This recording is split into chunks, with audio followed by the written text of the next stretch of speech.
Assalamualaikum warahmatullahi wabarakatuh. Eh, Saudara-saudaraku yang saya banggakan, kali ini di dalam kuliah perdana kita, khususnya untuk mata kuliah fisika lanjut, maka eh, topik bahasan yang akan saya tampilkan kali ini adalah berkaitan tentang gerak, gaya, dan usaha. Namun demikian, sebelum kita eh, mencari keterkaitan antara gerak, gaya, dan usaha, maka ada beberapa hal yang penting untuk kita ketahui bersama, yaitu pertama tentang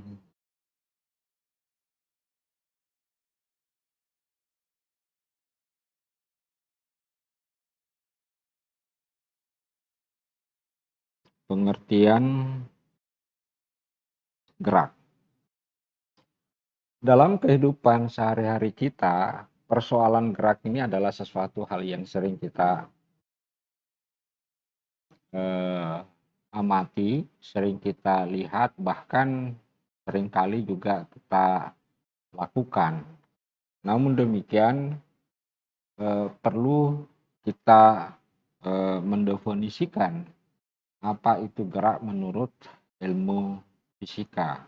Karena kadangkala pengertian gerak yang ada di lingkungan sekitar kita itu secara prinsip memiliki perbedaan tentang gerak di dalam konteks pelajaran fisika. Nah, pengertian yang paling mendekati tentang pengertian gerak itu sendiri adalah, jadi gerak itu adalah perubahan, ya, perubahan posisi suatu benda, ya,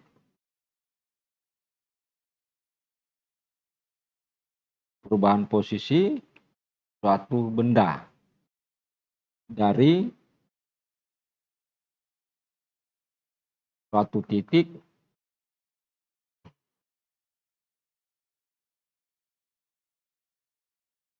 ke titik lainnya. Nah, itu yang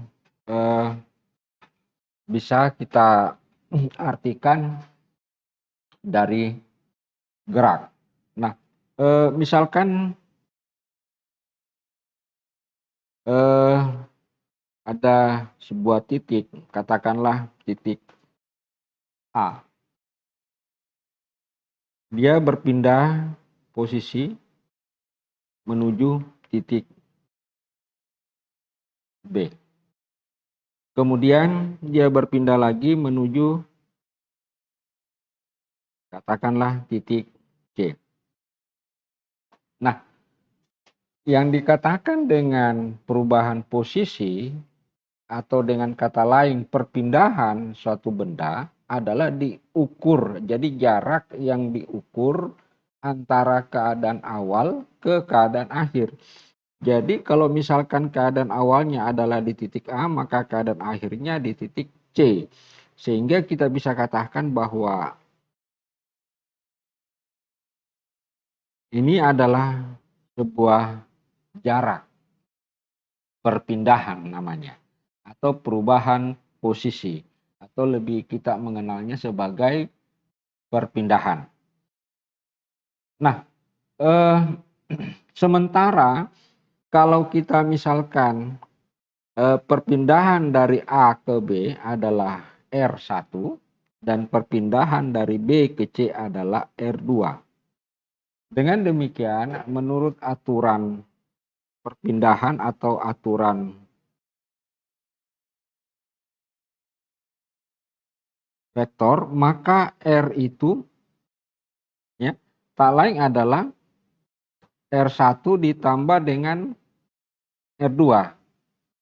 Nah, perlu saya ingatkan di sini bahwa ini bukan penjumlahan secara skalar, tetapi merupakan sebuah penjumlahan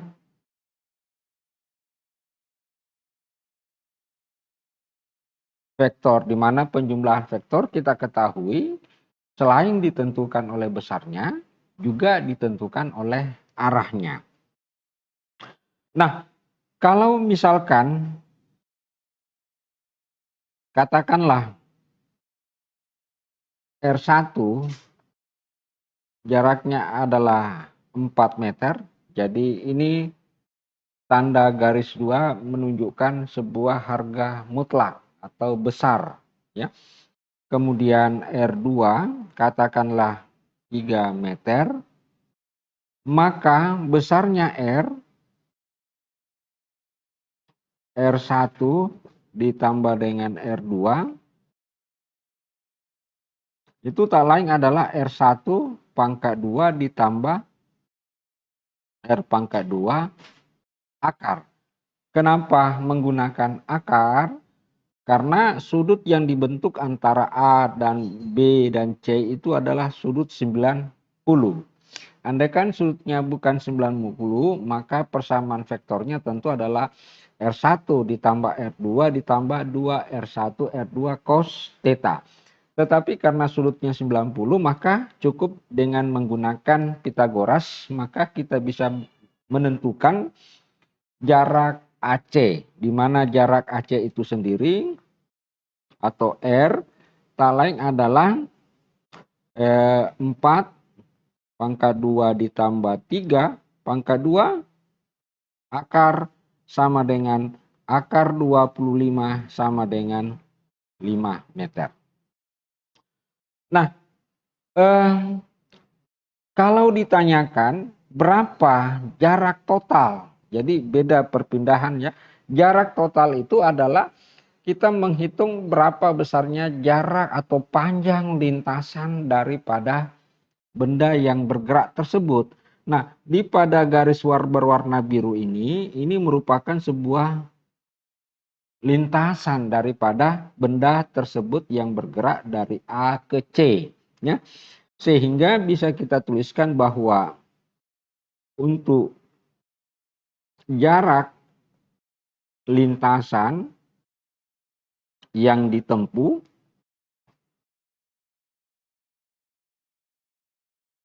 itu tak lain adalah S sama dengan besarnya R1 ditambah besarnya R2. Sehingga kalau R1-nya sama dengan 4 meter, kemudian R2-nya sama dengan 3 meter, maka kita dapatkan bahwa panjang lintasan daripada benda yang bergerak dari A ke B dan ke C itu tak lain adalah 7 meter. Jadi dari sini sudah bisa kita melihat perbedaan antara perpindahan ataupun perubahan posisi dengan jarak lintasan yang ditempuh. Oke. Nah, selanjutnya jika kita mengandaikan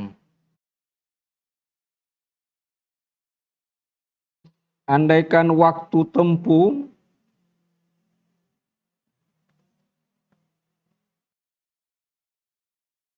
benda dari A ke C adalah 10 detik atau 10 second, maka tentukan A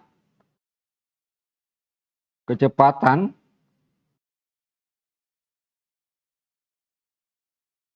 rata-rata dan B adalah kelajuan. Nah, rata-rata. Nah, ada dua lagi besaran yang akan kita perkenalkan pada kali ini, yaitu yang berkaitan tentang kecepatan rata-rata dan yang berkaitan tentang kelajuan rata-rata. Perlu kita ketahui bahwa kecepatan rata-rata ya, didefinisikan sebagai jarak perpindahan dibagi dengan waktu. Jadi perpindahannya. Nah, pada kasus di atas kita dapatkan bahwa perpindahannya itu adalah 5 meter, kemudian waktunya 10 second, maka kecepatan rata-ratanya adalah 0,5 meter per second. Nah, kemudian untuk kelajuan rata-rata, tetap juga simbolnya sama, kita memberikan simbol rata-rata, ya, kita berikan simbol rata-rata. Juga ini kita R, ini saya kasih S. Itu tak lain adalah S dibagi dengan T, di mana S tadi kita dapatkan sebesar 7 meter. Dengan demikian kita dapatkan kelajuan rata-rata adalah 7 meter dibagi 10 sama dengan 0,7 meter per second. Jadi sudah jelas terlihat bahwa kita sudah bisa membedakan apa itu perpindahan dan apa itu jarak yang ditempuh. Dan kita juga sudah bisa membedakan apa itu kecepatan rata-rata dan apa itu kelajuan rata-rata. Baik, berikutnya kita akan memasuki pembahasan tentang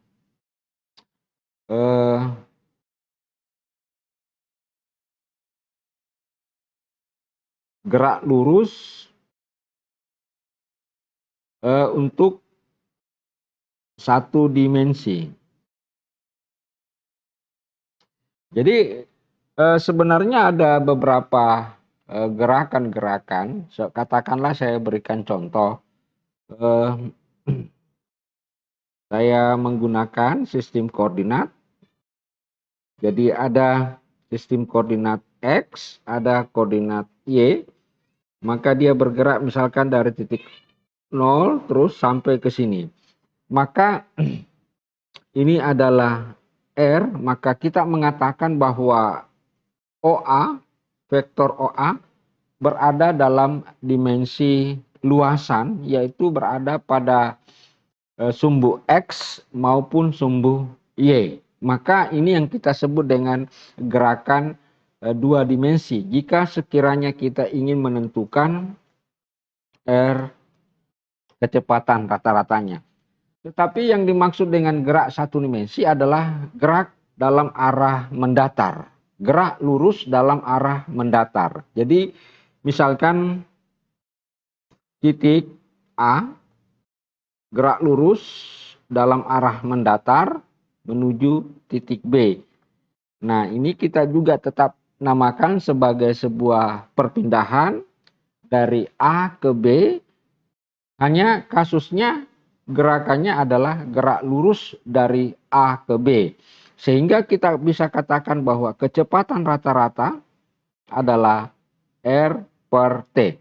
Dan ternyata untuk kelajuan rata-rata, ya, untuk kelajuan rata-rata juga sama dengan S per T, di mana S tak lain sama dengan R. Ya.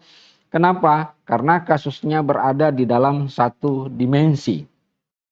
Itulah sebabnya di beberapa buku-buku untuk gerak satu dimensi kadangkala kelajuan disebutnya kecepatan, kadangkala kecepatan disebutnya sebagai kelajuan. Ya.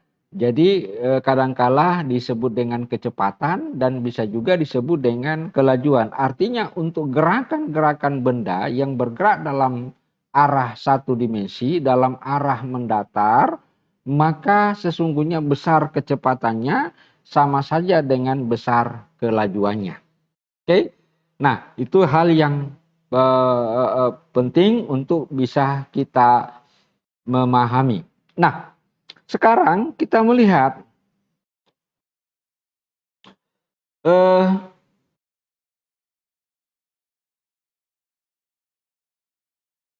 bagian C. Apa penyebab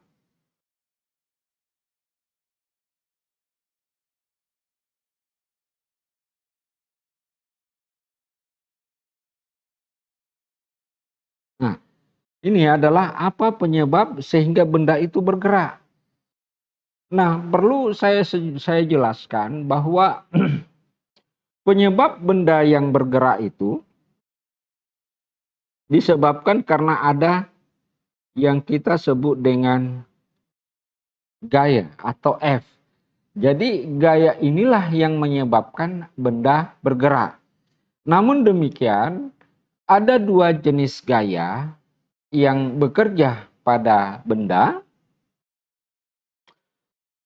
Ada yang disebut dengan gaya menyentuh. Dan ada juga disebut dengan gaya penggerak atau pendorong. Nah, apa bedanya antara gaya sentuh dengan gaya penggerak? Biasanya gaya sentuh itu digunakan untuk memberi, digunakan untuk digunakan untuk memberi kecepatan awal pada benda. Contoh yang sederhana, misalkan seseorang yang menendang bola, maka dia akan menggunakan kaki dengan cara menyepak bola, berarti timbul gaya sentuh antara kaki dengan bola. Akibatnya apa yang terjadi? Bola bergerak dengan kecepatan awal pada saat disentuh oleh kaki. Tetapi selama bola tersebut bergerak, sudah tidak ada gaya yang bekerja pada benda tersebut selain gaya gesekan, ya. Sudah tidak ada gaya yang bekerja pada bola tersebut selain gaya gesekan. Itu yang biasa kita sebut dengan gaya sentuh. Bisa juga gaya sentuh terjadi pada saat kita memukul bola kasti, maka kita pukul sehingga bola kasti tersebut bergerak. Nah, gerakan-gerakan daripada bola itu hanya memberikan kecepatan awal. Contoh berikutnya, bola yang dilempar ke atas itu artinya apa? Gaya lemparan kita itu hanya sekedar memberikan kecepatan awal kepada bola sehingga bola tersebut bergerak ke atas. Nah, beda yang dinamakan dengan gaya penggerak. Nah, gaya penggerak ini adalah selama benda bergerak, gaya tetap ada. Jadi selama benda bergerak, gaya tetap ada. Contoh sederhana yang saya berikan, misalkan seseorang yang mendorong meja dari satu titik ke titik A, maka pada saat dia mendorong, selama meja tersebut bergerak, maka selama itu pula gaya bekerja. Nah, gaya penggerak inilah yang menimbulkan percepatan, sehingga kita dapat rumuskan bahwa sigma F sama dengan M kali A. Jadi kesimpulannya bahwa gaya penggerak itu akan menimbulkan percepatan, di mana percepatan kita ketahui sebagai perubahan kecepatan.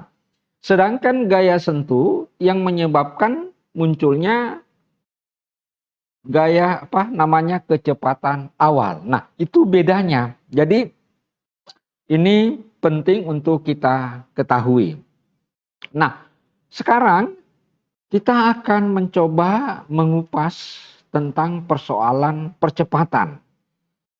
Tentang percepatan. Sebagaimana dilukiskan sebagai hukum kedua Newton.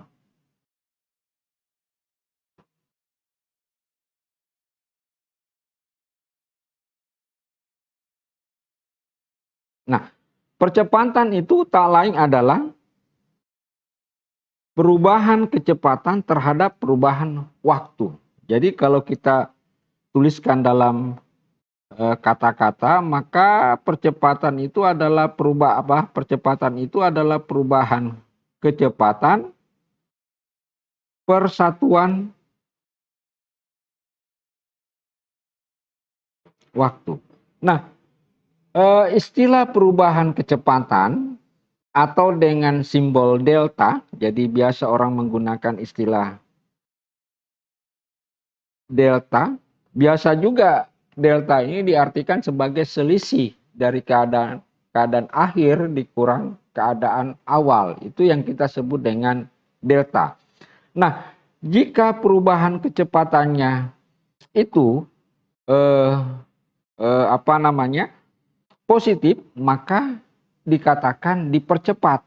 Jadi dipercepat atau perubahan kecepatan positif adalah benda yang setiap saat akan mengalami pertambahan kecepatan. Itu yang disebut dengan perubahan positif, atau dengan kata lain benda tersebut mendapatkan percepatan.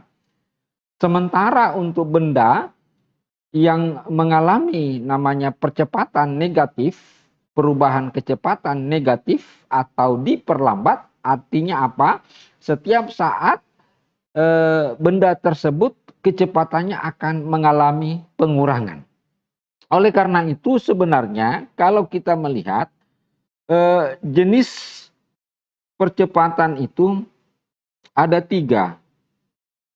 Pertama, ada yang A-nya sama dengan besar sama dengan 0, maka ini yang kita sebut dengan dipercepat. Ada juga A-nya kecil sama dengan 0, maka ini yang kita sebut jadi diperlambat terjadi pengurangan kecepatan. Kalau dipercepat terjadi pertambahan kecepatan. Dan ada juga A-nya sama dengan 0, maka ini namanya kecepatan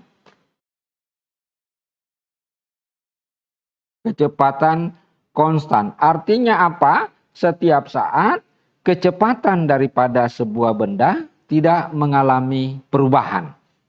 Nah, oleh karena itu untuk bisa memahami makna-makna percepatan yang saya maksudkan tadi, maka bisa kita lihat contoh berikut ini. Misalkan ada sebuah benda pada sebuah bidang datar yang katakanlah licin ya. Mula-mula benda ini memiliki kecepatan awal sebesar 2 meter per second. Nah, dia mengalami percepatan sebesar 1 meter per second pangkat 2. Nah, pertanyaannya, tentukan berapa kecepatan ya setelah menempuh waktu sebesar 10 second. Nah, saudara-saudara sekalian, ini perlu saya jelaskan terlebih dahulu apa makna daripada 1 meter per second kuadrat. Ya. Jadi sekali lagi, karena A-nya sama dengan 1 meter per second kuadrat, atau dengan kata lain A-nya adalah positif, maka benda itu akan mengalami percepatan atau mengalami pertambahan kecepatan. Nah, untuk memudahkan memahami makna percepatan, alangkah baiknya kalau kita tuliskan 1 meter per second. Artinya apa? Jadi 1 meter per second dalam setiap detik, artinya benda tersebut mengalami pertambahan kecepatan sebesar 1 meter per second. Ya. Jadi sekali lagi saya ulang, bahwa makna 1 meter per second kuadrat itu artinya apa? Benda tersebut mendapatkan atau mengalami pertambahan kecepatan sebesar 1 meter per second. Oke? Jadi kalau 5 detik berarti pertambahan kecepatannya sama dengan berapa? Karena kalau 1 meter per second dalam setiap detik bertambah 1 meter per second. Berarti kalau dalam 5 detik bertambah berapa? Tentu sama dengan 5 meter per second. Oke? Nah, kalau 10 detik berarti pertambahan kecepatannya sebesar 10 meter per second. Dengan demikian kita bisa tahu berapa kecepatan akhir dari sebuah benda kalau mula-mula dia memiliki kecepatan 2 meter per second, kemudian percepatannya 1 meter per second kuadrat selama 10 detik. Artinya apa? Benda ini akan mengalami pertambahan kecepatan sebesar 10 meter per second. Sehingga kecepatan akhirnya tentu 10 meter per second ditambah 2 sama dengan 12 meter per second. Oke? Sudah bisa dimengerti sampai di sini? Nah, sekarang coba kita tinjau dengan menggunakan rumus, ya. Rumus A sama dengan VT dikurang V0 per T. Nah, kita dapatkan dari soal, ya. Kita dapatkan dari soal A-nya itu sama dengan 1. VT-nya yang dicari, V0-nya sama dengan 2. Ini sama dengan 10. Sehingga kita dapatkan VT sama dengan 10 ditambah 2 sama dengan 12 meter. Jadi sama dengan nilai ini. Oke. Sudah bisa dimengerti? Nah, selanjutnya kalau ditanyakan berapa jarak yang ditempuh selama 10 detik, maka cukup kita menggunakan rumus.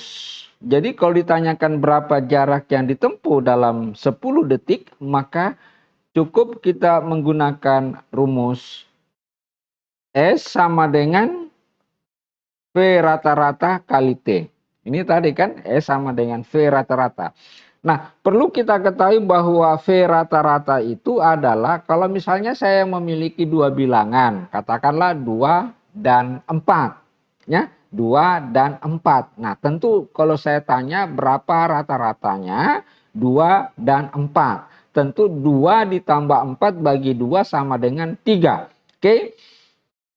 Oke, sudah bisa dimengerti. Nah, makna V rata-rata ini adalah jumlahkan kecepatan awal dengan kecepatan akhir kemudian dibagi 2. Nah, gitu. Berarti kecepatan awalnya adalah 2 meter per second. Kecepatan akhirnya adalah 12 meter per second. Berarti 2 ditambah 12 sama dengan 14 dibagi 2. Itulah rata-rata. Sehingga kita dapatkan ini 2 ditambah 12 bagi 2 dikali dengan 10 sama dengan 70 meter. Ya, 70 meter. Nah, tentu saudara-saudara sekalian bertanya, apa bisa kita yakini ini? Nah, sekarang kita lihat rumus, menggunakan rumus yang aslinya ya. S sama dengan V0T ditambah 1/2 AT kuadrat. Ya, oke. V0-nya sama dengan berapa tadi? Coba kita lihat. V0-nya sama dengan 2 meter per second ya. 2 meter per second. A-nya sama dengan 1, T-nya sama dengan 10.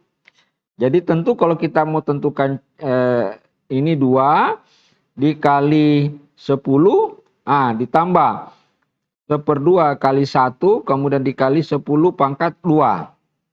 2 kali 10 sama dengan 20, ya. Nah, 100, jadi 10 pangkat 2 adalah 100. Kemudian kita bagi 2 sama dengan 50. Sehingga hasilnya S-nya adalah 70 meter. Dan ternyata nilainya sama. Jadi, hal-hal yang seperti ini bisa kita gunakan. Nah, perlu diingat bahwa rumus ini ya digunakan kalau percepatannya konstan. Jadi ingat kalau percepatannya konstan. Percepatan konstan itu apakah dia diperlambat, apakah dia Jadi kecepatan konstan itu bisa saja A-nya sama dengan 2 meter per second kuadrat dipercepat, bisa juga adalah minus 1 meter per second kuadrat diperlambat, bisa juga A-nya sama dengan 0 meter per second kuadrat. Nah, ini yang dimaksud dengan kecepatan konstan. Jadi rumus yang ini tadi E sama dengan V rata-rata, di mana E sama dengan V0 ditambah VT bagi 2 dikali T, itu bisa kita gunakan dengan catatan bahwa percepatannya adalah konstan. Jadi kalau percepatannya konstan. Nah, sekarang mari kita buktikan rumus ini dengan menggunakan persamaan percepatan. Nah, kita coba lihat pembuktiannya supaya saudara-saudaraku sekalian bisa yakin terhadap rumus tersebut. Nah, S sama dengan V rata-rata ya kali T, di mana tadi V rata-rata itu adalah V0 ditambah VT dibagi 2 dikali dengan T. Oke.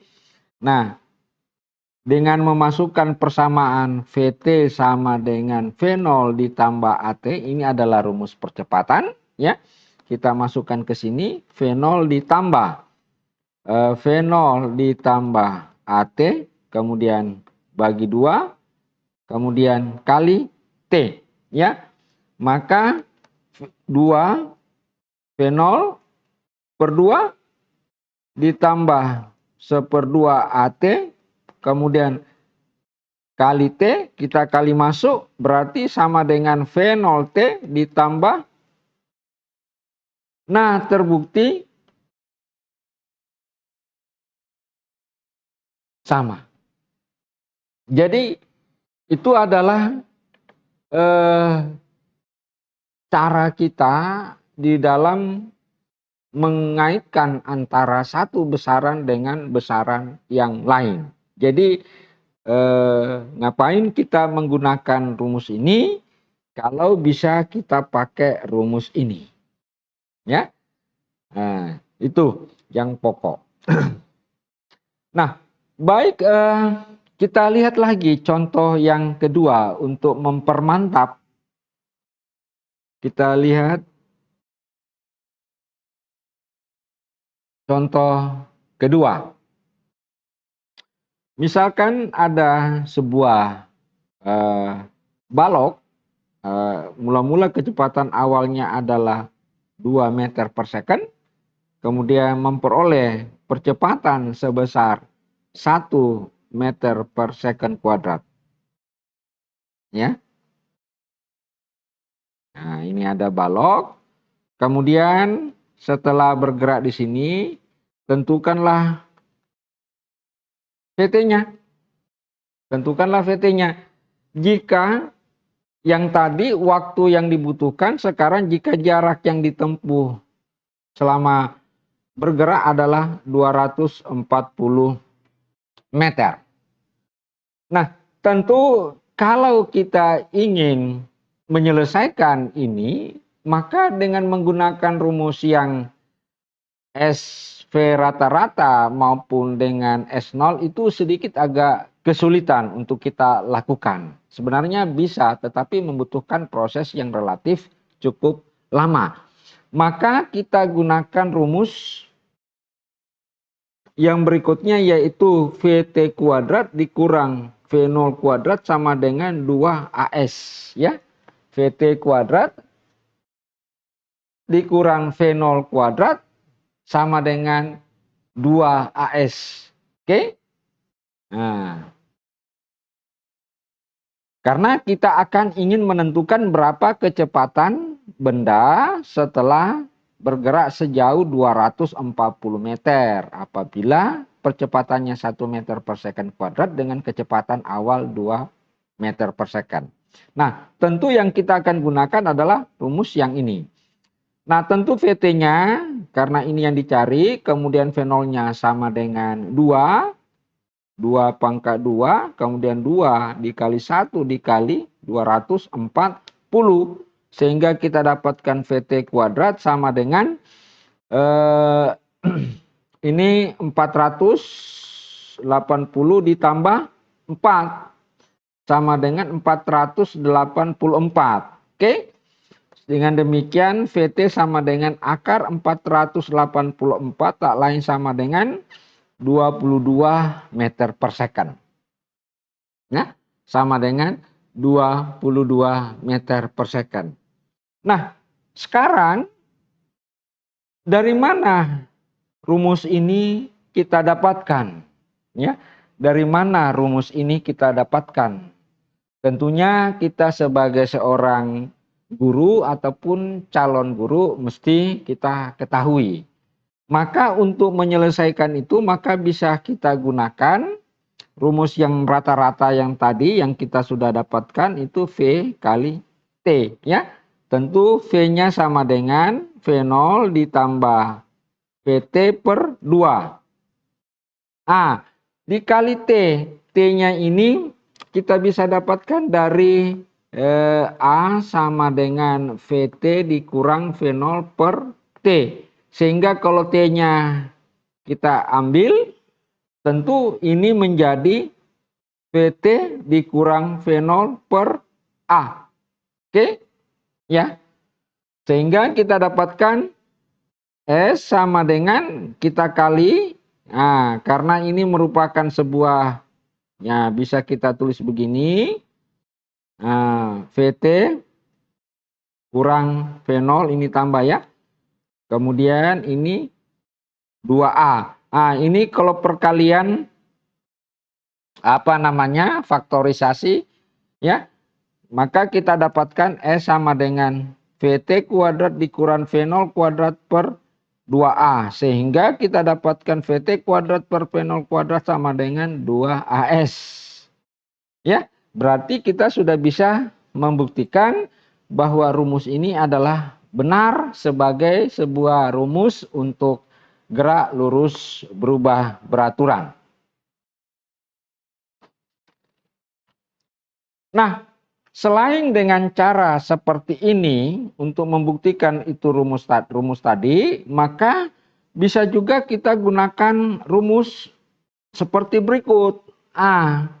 Ya, kita bisa gunakan rumus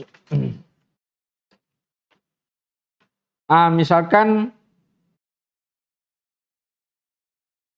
sebuah benda mula-mula kecepatan awal V0, di sini kecepatan awal VT, ini M, ini adalah S. Tentu di sini adalah A. Karena tadi hukum kedua menyatakan bahwa konsekuensi dari adanya percepatan itu menunjukkan bahwa ada gaya yang bekerja pada benda tersebut. Karena benda tersebut adalah berpindah sejauh S, maka bisa kita tuliskan bahwa usaha itu tak lain adalah F kali S. Ya, di mana usaha itu tak lain adalah perubahan energi kinetik, di mana energi kinetik akhir dikurang dengan energi kinetik awal. Sehingga kita bisa tuliskan W sama dengan 1/2 NVT kuadrat dikurang 1/2 NV0 kuadrat sama dengan F kita ubah menjadi M kali A, sehingga M-nya hilang. Ya. M-nya hilang. Jadi tinggal 1/2 VT kuadrat dikurang V0 kuadrat sama dengan AS. Sehingga kita dapatkan VT kuadrat dikurang V0 kuadrat sama dengan 2AS. Nah, terbukti juga dari rumus yang tadi. Nah, itulah barangkali yang penting untuk kita ketahui bahwa ternyata berbagai macam cara orang di dalam membuktikan beberapa persamaan. Artinya, saya buat ringkasan untuk gerak lurus beraturan, ya, gerak lurus berubah beraturan. Ada beberapa persamaan yang bisa saya tuliskan. Pertama, S-nya 1. Di mana kita dapatkan V rata-rata itu adalah V0 ditambah VT dibagi 2. Kemudian kita dapatkan VT sama dengan V0 ditambah AT. 3. S sama dengan V0T ditambah 1/2 AT kuadrat. Kemudian berikutnya VT kuadrat dikurang V0 kuadrat sama dengan 2AS. Nah, ini untuk yang dipercepat. Kalau yang diperlambat maka kita tinggal mengganti positif menjadi negatif ya. Bagian positifnya ini kita ganti ya, kecuali ini ya, kecuali ini. Jadi kalau yang bagian positifnya, khususnya bagian A-nya diganti negatif. Jadi A-nya yang diganti negatif. Jadi kalau yang ini jadi negatif, ini negatif, A-nya di sini berarti A-nya juga sih adalah negatif. Itu kalau benda yang diperlambat. Nah, baik, saya akan memberikan satu contoh lagi. Contoh berikut. Khusus untuk benda yang diperlambat. Jadi misalkan ada sebuah benda mula-mula memiliki kecepatan sebesar 20 meter per second. Benda ini memperoleh perlambatan sebesar, jadi saya tulis A-nya, karena ada tanda arah ke kiri maka tidak apa-apa dituliskan positif di sini ya. Karena tanda arah negatif yang berlawanan dengan kecepatan itu menunjukkan bahwa benda itu mengalami perlambatan. Jadi mengalami perlambatan sebesar 2 meter per second. Tentukan, jadi kalau ditanya, nah di sini PT-nya tentukan pada jarak berapa ya benda tersebut berhenti. Nah, sekali lagi saya ingin membuka wawasan kita tentang A sama dengan 2 meter per second kuadrat ya. Jadi saya tulis ulang 2 meter per second per second. Ini minus ya, karena dia perlambatan. Maknanya daripada min 2 meter per second artinya apa? Dalam setiap detik terjadi pengurangan kecepatan sebesar 2 meter per second. Oke? Terjadi pengurangan kecepatan 2 meter per second. Nah, jika kecepatan awal dari benda itu adalah 20 meter per second, kapan kecepatannya menjadi 0? Tentu harus pada saat kecepatannya menjadi 0 kalau diperkurangkan dengan 20 meter per second. Oke?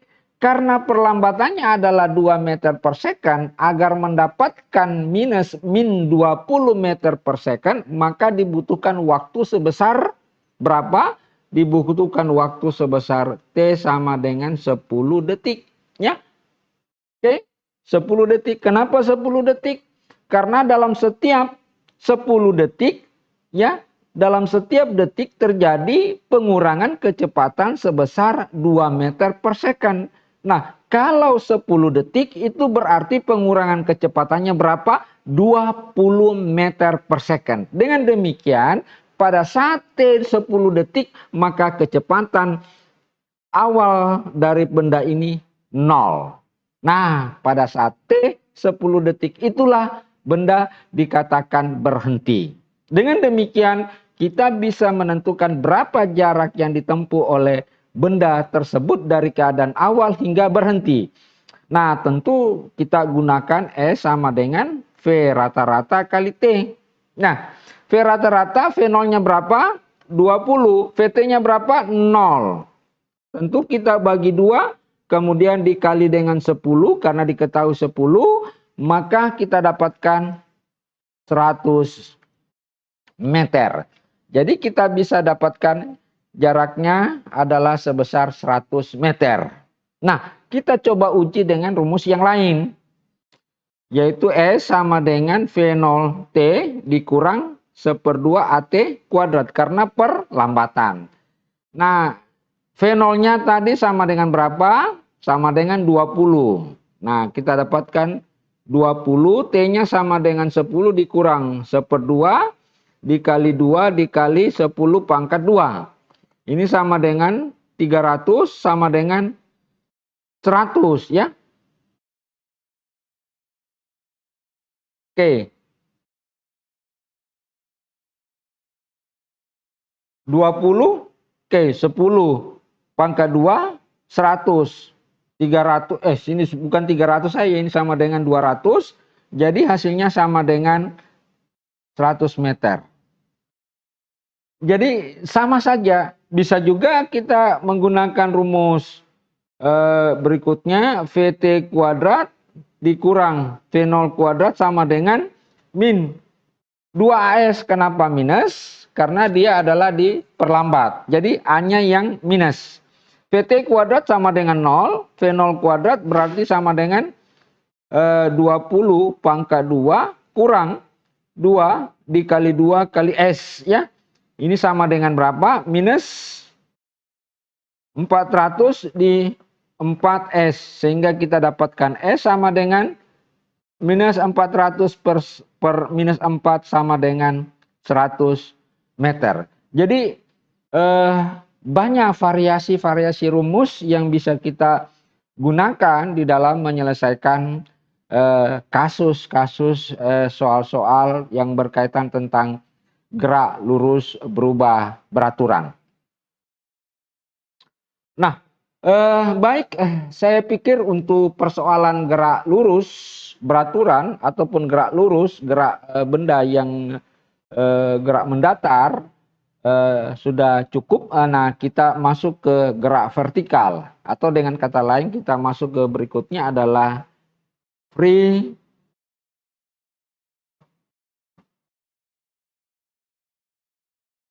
free fall ini adalah gerak jatuh bebas. Jadi ada juga yang kita sebut dengan gerak vertikal. Jadi tidak semua gerak vertikal itu adalah gerak jatuh bebas.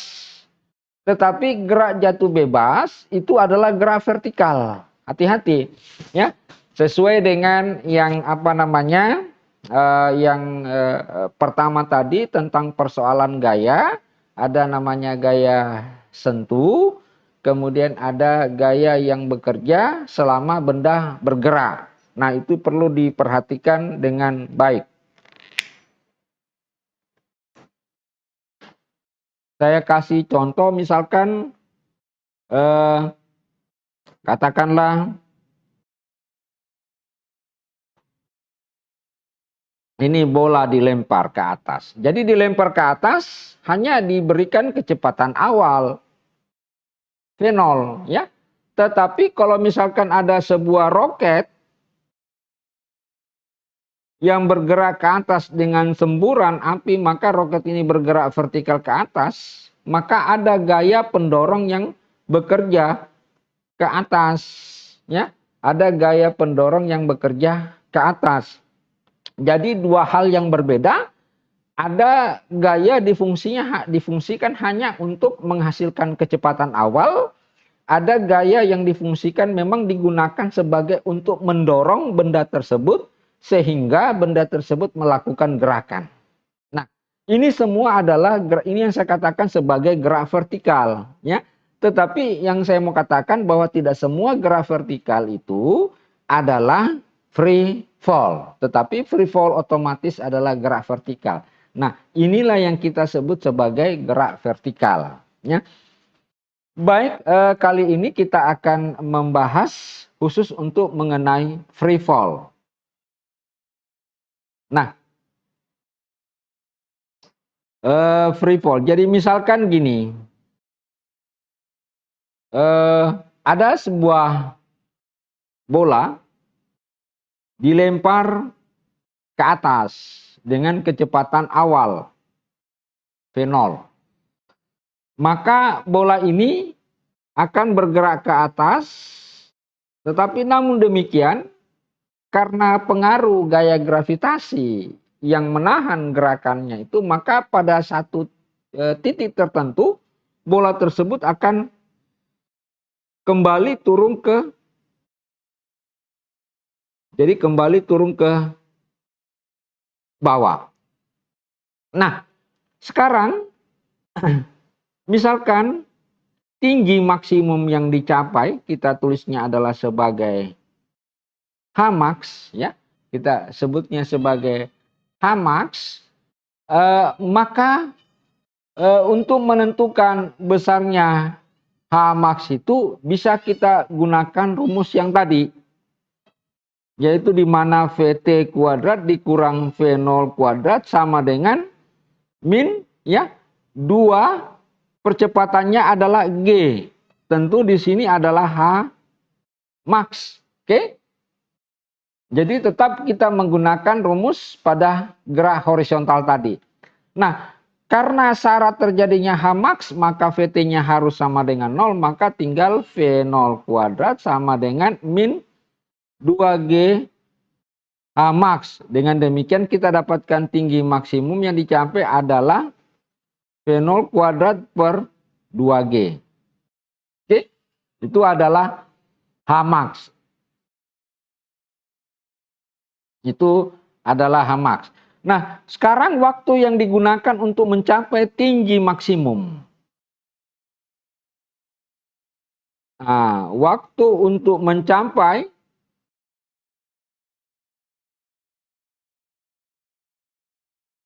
tinggi maksimum, maka kita tetap gunakan rumus PT sama dengan V0 kurang GT. Karena V0-nya VT-nya sama dengan 0, sehingga kita dapatkan V0 per GT, maka T untuk mencapai tinggi maksimum adalah V0 per G. Ya, berarti kita sudah dapatkan rumusnya untuk mencapai tinggi maksimum. Nah, bagaimana halnya jika misalkan kita ingin menentukan, ya, katakanlah saya beri contoh, misalkan sebuah bola memiliki kecepatan awal sama dengan 20 meter per second, ya.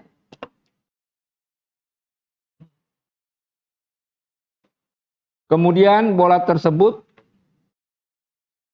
berada di atas sebuah gedung yang tingginya adalah 20 meter. Pertanyaannya adalah, tentukan Hmax, kemudian lamanya bola berada di udara. Nah, perlu saya jelaskan bahwa untuk menentukan tinggi maksimum, ya, untuk menentukan tinggi maksimum, maka diukur dari titik ini bisa kita menggunakan rumus apa?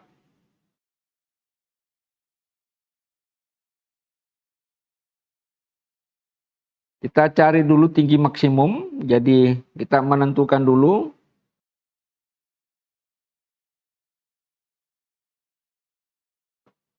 tinggi maksimum diukur dari gedung. Nah, kita tulisnya saja dulu Hmax. Sesuai dengan rumus yang tadi kita dapatkan adalah V0 kuadrat per 2G, di mana V0-nya kita dapatkan sebesar berapa? Sebesar 20. Berarti 20 pangkat 2, kemudian 2 kali 10. Sama dengan 400 bagi 20, ya. Nah, kita dapatkan sebesar 20 meter. Berarti Hmax-nya itu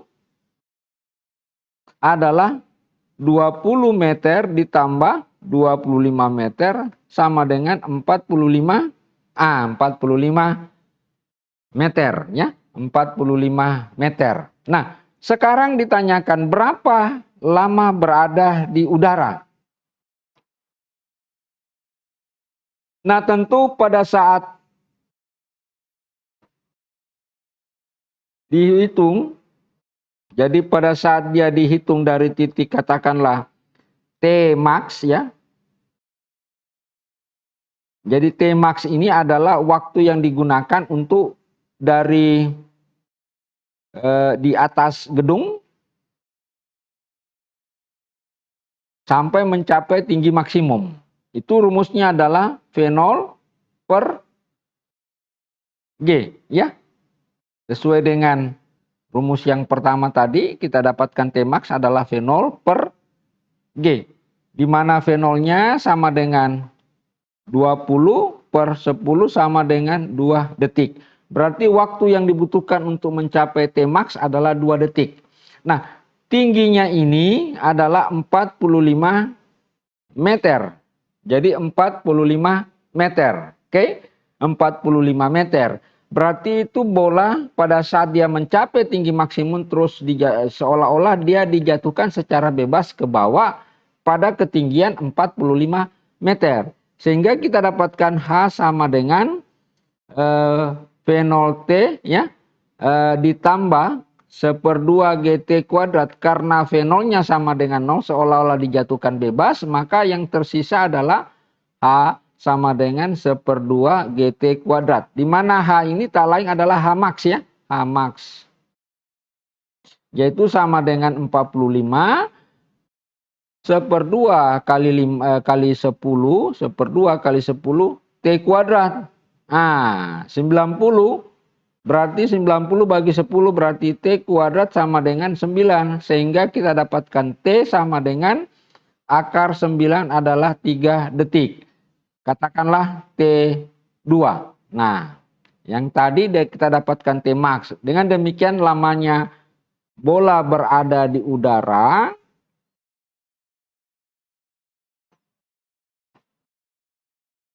itu tak lain adalah T sama dengan T max ditambah T2 sama dengan 2 ditambah 5 sama 2 ditambah 3 ya, tambah 3 sama dengan 5 detik. Nah, itu adalah cara-cara yang bisa kita lakukan dengan menggunakan persamaan-persamaan yang kita sudah dapatkan pada saat kita mempelajari tentang gerak lurus berubah beraturan pada gerak horizontal, pada gerak mendatar, pada gerak sumbu X. Nah, baik, ada satu rumus yang saya akan gunakan, di mana rumus ini merupakan sebuah untuk free fall ya, untuk free fall. Jadi rumus ini rumus dalam bentuk perpindahan. Jadi tidak menggunakan tidak menggunakan H tetapi menggunakan Y. Di mana rumusnya itu adalah YT sama dengan Y0 tambah V0 ya. V0E kali T dikurang 1/2 GT kuadrat. Ya, sama saja dengan rumus yang berlaku pada gerak lurus berubah beraturan. Nah, kenapa harga minus?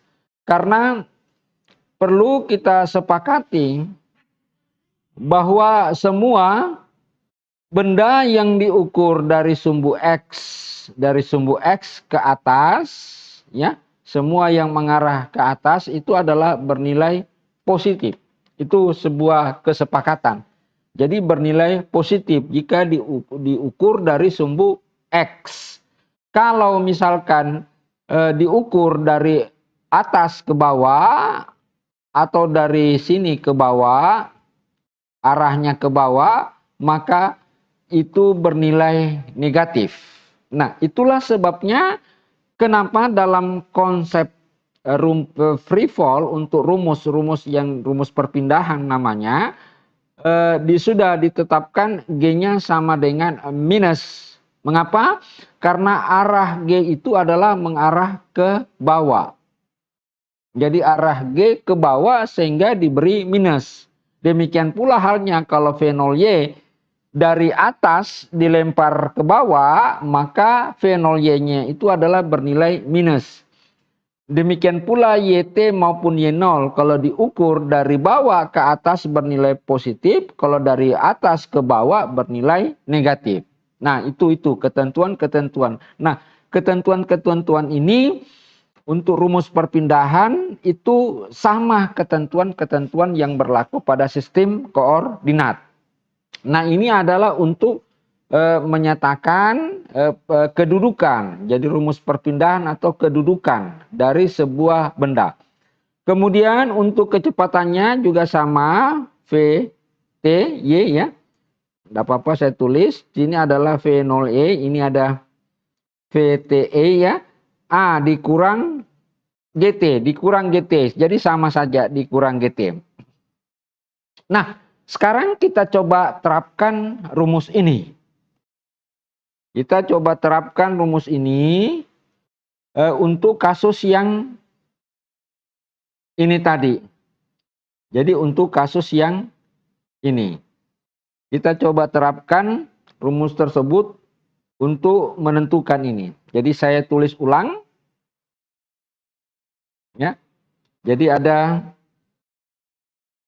sebuah benda, ini ketinggiannya ini adalah 25 meter. Ini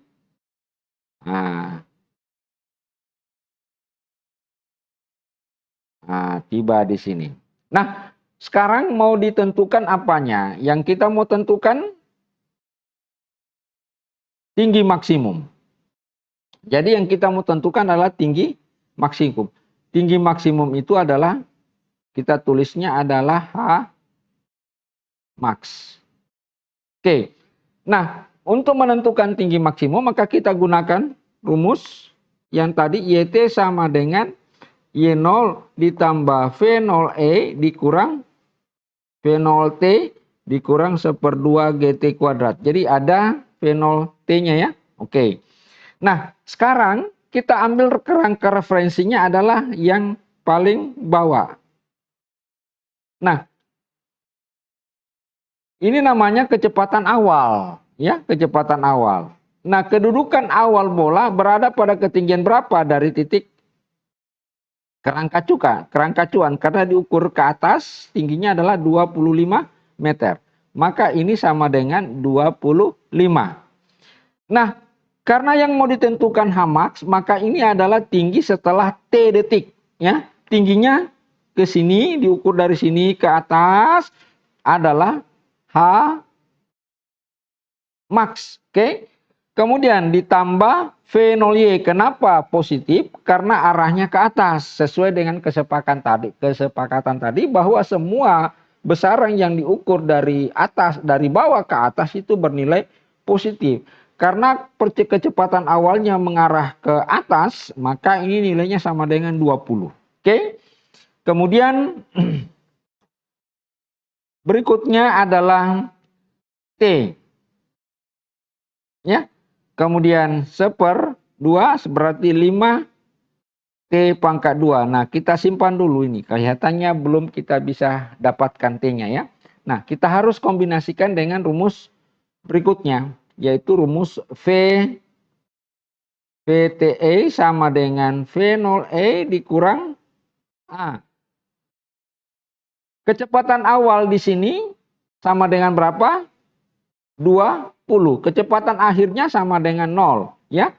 Kemudian isi sama dengan 10, maka ini T, maka dimasukkan T 20/10 sama dengan 2 second. Sehingga yang 2 second ini persamaan 2 kita masukkan ke persamaan pertama. Kalau persamaan 2 kita masukkan ke persamaan pertama, maka kita dapatkan H max sama dengan 25 ditambah 20 kali 2 dikurang 5 kali 2 pangkat 2. Ini 20 berarti 45. Ini 5 kali 5, 4 sama dengan 20. Berarti tingginya sama dengan, ya sama dengan berapa ini? 25, 40, 45. Kemudian 5 dikali 2, 4, 20. Sama dengan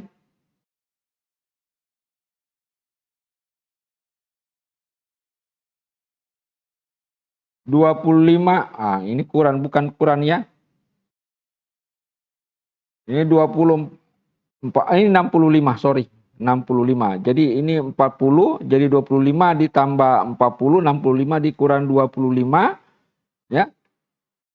Kemudian dikurang dengan 20 sama dengan, tingginya sama dengan berapa? 45. Sama dengan yang pertama kita dapatkan, yaitu sebesar 45. Berapa? Sebesar 45 meter. Mana tadi yang 45 meter? Ya. Jadi sama dengan yang pertama kita dapatkan tinggi maksimumnya itu adalah 45 meter. Kemudian kita ingin menentukan berapa lama berada di udara.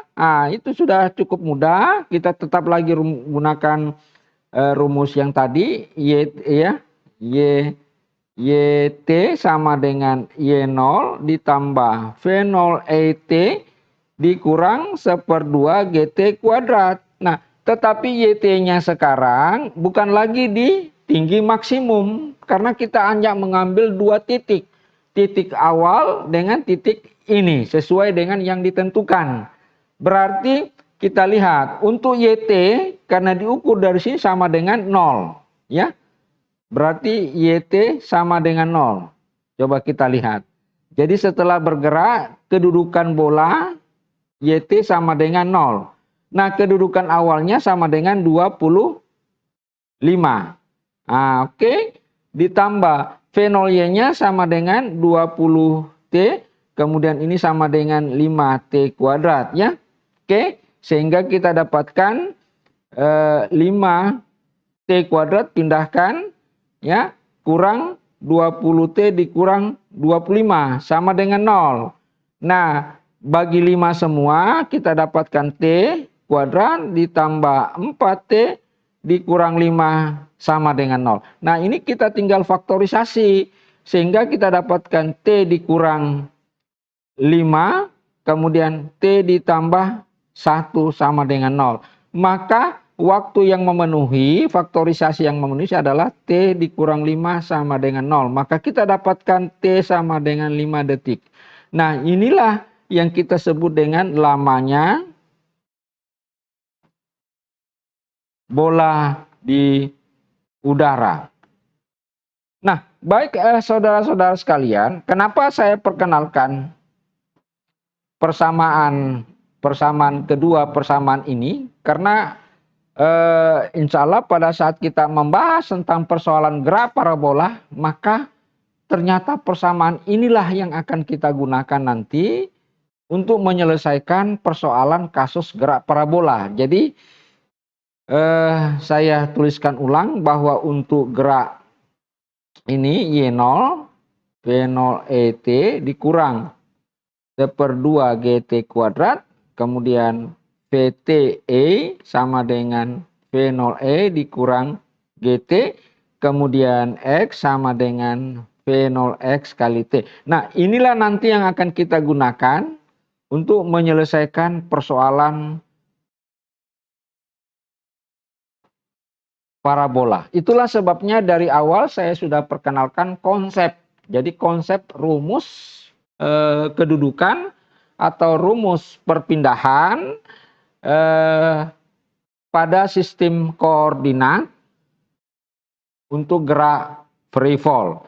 Mengapa? Karena kedepannya nanti sesudah ini pembelajaran berikutnya kita akan menggunakan ketiga rumus ini di dalam memecahkan persoalan gerak-gerak parabola.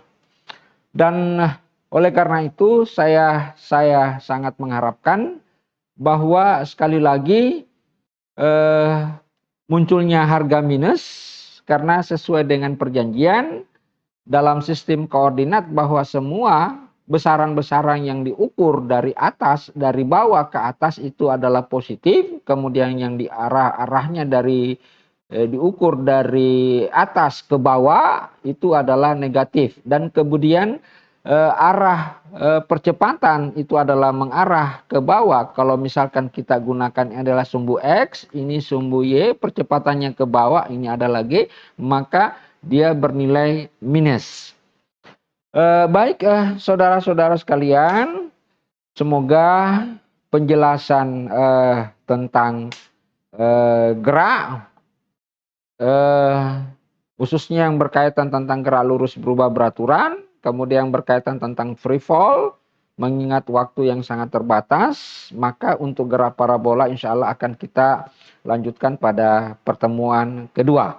Dan saya sangat berharap bahwa rumus-rumus ini sudah bisa dimengerti dengan baik, supaya ke depannya, supaya pada saat kita mempelajari tentang gerak parabola, akan mudah kita fahami dengan sebaik-baiknya. Baik, saudara-saudaraku semua, demikianlah penjelasan singkat dan perkuliahan kita kali ini. Dan saya sangat mengharapkan semoga ini ada manfaatnya. Dan saya akhiri. Sekian.